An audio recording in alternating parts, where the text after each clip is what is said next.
காஞ்சி மகா சுவாமிகள் அருளிய தெய்வத்தின் குரல் பாகம் 4 பகுதி 58 ஏற்பது இகழ்ச்சி. அறுதொழிலில் அத்தியனமும் அத்தியாபனமும் போக பாக்கி 4. இவன் சொந்தமாக யாகம் செய்வது, பிரத்தியாருக்கு யாகம் பண்ணி வைப்பது, தானம் கொடுப்பது, தானம் வாங்கிக் கொள்வது. யஜனத்திலும் தானத்திலும் செலவுதானே தவிர சம்பாத்தியம் இல்லை. பிறருக்கு யாகம் பண்ணி வைப்பதில் தட்சிணை கிடைக்கும். பிரதிகிரகத்திலும் மானியங்கள் பெறலாம். ஆனாலும் இங்கேயும் ஒரு முக்கியமான விஷயம் கவனிக்க வேண்டும். பொதுவாக ஏற்பது இகழ்ச்சி என்று வைத்ததோடு தானம் வாங்கும்போது கொடுக்கிறவனுடைய பாபமும் வாங்குகிறவனுக்கு வந்துவிடும் என்றும் பயமுறுத்தி வைத்திருக்கிறது.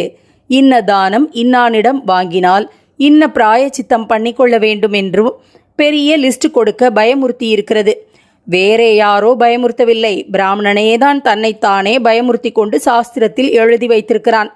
பெரிய ச்ரௌதிகளாக இருப்பவர்கள் தாங்களே யாகம் செய்யும் எஜமானராக இருந்து யக்ஞ பலனை தாம் பெற விரும்புவார்களே அன்றி இன்னொருத்தருக்கு பண்ணி வைத்து இந்த பலனை விட மிக குறைந்ததான தட்சிணை என்பதை பெற விரும்ப மாட்டார்கள்.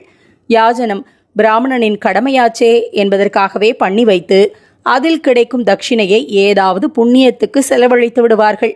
ஆக 6 தொழில் என்று சொன்னாலும் சம்பாத்தியத்தை பார்த்தோமானால் அத்தியனம், யஜனம், தானம் என்ற 3லும் வரவுக்கு இடமே இல்லை.